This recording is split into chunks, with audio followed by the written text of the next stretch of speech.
ప్రేక్షకులందరికీ నమస్కారం. 2024 సంవత్సరం జూన్ 2వ తేదీ నుండి జూన్ 8వ తేదీ వరకు గల వారఫలాల్లో మీనరాశి వారికి ఎలా ఉండబోతుంది, అలాగే ఈ రాశి వారు చేయాల్సిన పరిహారాలు ఏమిటో ఈ వీడియోలో తెలుసుకుందాం. పూర్తి వివరాలని తెలుసుకోబోయే ముందు మీరు ఏమైనా సమస్యలతో బాధపడుతుంటే వాటి పరిష్కారం కోసం మీరు స్క్రీన్ మీద కనిపిస్తున్న మా గురువు గారి నెంబర్ కి కాల్ చేసి మీ సమస్యలకి తగిన పరిష్కారం పొందండి. ఖచ్చితంగా మీ సమస్య పరిష్కారం అవుతుంది. అలాగే మీరు ఇప్పటి వరకు మా ఛానల్ ని సబ్స్క్రైబ్ చేసుకోకపోతే వెంటనే సబ్స్క్రైబ్ చేసుకోండి. అలా చేసినట్లయితే మీరు మా వీడియోని మిస్ అవ్వకుండా చూడవచ్చు. ఇక పూర్తి వివరాల్లోకి వెళ్తే, మీనరాశి వారు ఈ వారం కొన్ని ముఖ్యమైన పనుల్లో విజయం సాధించినప్పటికీ మీ శక్తి స్థాయిలు తగ్గుతాయి. ఎందుకంటే ఈ సమయంలో మీరు మిమ్మల్ని శక్తివంతంగా ఉంచుకోలేరు మరియు ఈ కారణంగా మీరు కొన్ని సమస్యల్ని ఎదుర్కొంటారు. అలాగే మీరు మీ కార్యాలయంలో కొంత అవార్డుని పొందవచ్చు. ఇంకా మీరు మీ కుటుంబ జీవితంలో సంతోషంగా ఉంటారు. ప్రేమ సంబంధాల్లో సాన్నిహిత్యం పెరుగుతుంది. మీరు ఏదైనా ప్రభుత్వ కాంట్రాక్టు తీసుకోవాలంటే అందులో విజయం సాధించవచ్చు. వివాహితుని వివాహము స్థిరపడును.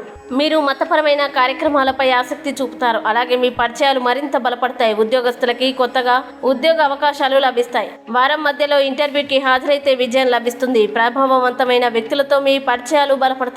ఆది, బుధ, గురువారాలు శుభప్రదంగా ఉంటాయి. ముఖ్యంగా మీనరాశి వారు డబ్బుకు సంబంధించిన విషయంలో జాగ్రత్తగా ఉండండి. అయితే మీరు మీ ఇరుగు పొరుగు వారు మీ మీద కోపం తెచ్చుకోవచ్చు. అందుకే ఆలోచించిన తర్వాతే ప్రజలతో మాట్లాడాలి. వివాహానికి సంబంధించిన విషయాల్లో కుటుంబంలో విభేదాలు ఉండవచ్చు. గొంతు నొప్పి యొక్క ఫిర్యాదు ఉండవచ్చు. మీరు ఈ వారం ఆసుపత్రికి వెళ్లి డాక్టర్ని సంప్రదించాలి. ముఖ్యంగా ఈ వారం మీనరాశి వారు మీ పొరుగు వారిని ఎక్కువగా నమ్మవద్దు. అనవసర చర్చల్లో మీ సమయం వృధా అవుతుంది. మందుల్ని జాగ్రత్తగా వాడండి. వారంలోని చివరి 2 రోజులు ప్రతికూలంగా ఉండవచ్చు. ఇక మీనరాశి వారు ఈ వారం చేయాల్సిన పరిహారాలు గనుక చూసినట్లయితే, ఈ రాశి వారు ప్రతిరోజు 44 సార్లు ఓం మండాయ నమః అని జపించండి. మంచి శుభ ఫలితాలని పొందుతారు. అలాగే ఈ వారం మీనరాశి వారికి అనుకూల తేదీలు గనుక చూసినట్లయితే వీరికి 5వ తేదీ చాలా మంచి రోజు. ఈ తేదీలో ఏ పని ప్రారంభించినా సరే మంచిది. ఈ వీడియో మీకు నచ్చినట్లయితే లైక్ చేయండి మరియు ఈ వీడియోని మీ సోషల్ మీడియా అకౌంట్ల ద్వారా అందరికీ షేర్ చేయండి. అలాగే మీరు ఏదైనా సమస్యలతో బాధపడుతున్నట్లయితే వాటి పరిష్కారం కోసం ఒకసారి గురువు గారి నెంబర్ కి కాల్ చేసి మీ సమస్యలకి తగిన పరిష్కారం పొందండి. ఖచ్చితంగా మీ సమస్య పరిష్కారం అవుతుంది.